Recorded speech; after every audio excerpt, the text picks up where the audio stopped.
Saviez-vous le cancer du poumon est l'un des cancers les plus répandus et responsable du plus grand nombre de décès liés au cancer dans le monde. Chaque année, on dénombre plus de 2,2 millions de nouveaux cas et environ 1,8 million de décès, ce qui en fait la principale cause de mortalité oncologique. Dans plus de 80% des cas, le tabagisme actif ou passif constitue le facteur de risque majeur.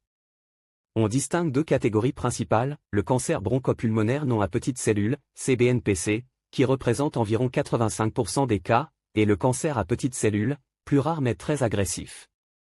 Malheureusement, la plupart des diagnostics sont posés à un stade avancé, car la maladie évolue longtemps sans symptômes significatifs.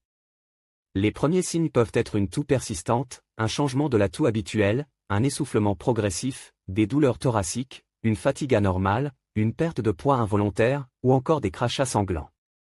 Certains patients présentent également des infections pulmonaires répétées, un enrouement, des douleurs osseuses ou des maux de tête en cas de métastase.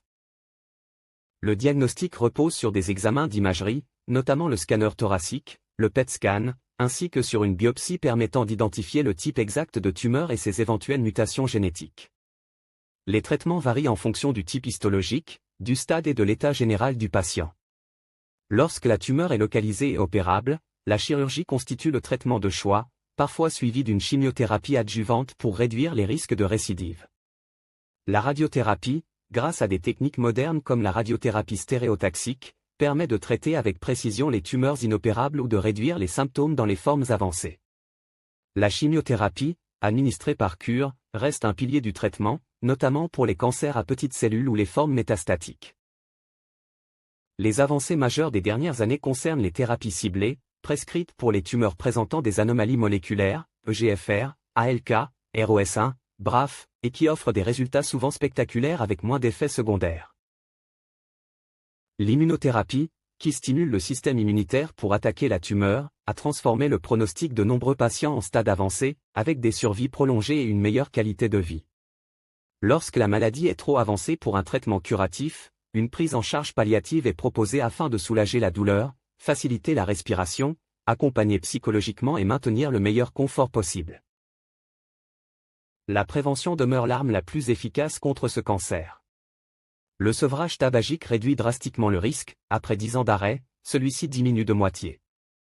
Éviter le tabagisme passif, améliorer la qualité de l'air intérieur, réduire l'exposition à l'amiante, au radon et aux polluants professionnels, silice, hydrocarbures aromatiques polycycliques, sont également essentiels. L'adoption d'un mode de vie sain, activité physique régulière, alimentation riche en fruits et légumes, contrôle du poids, contribue à réduire les risques.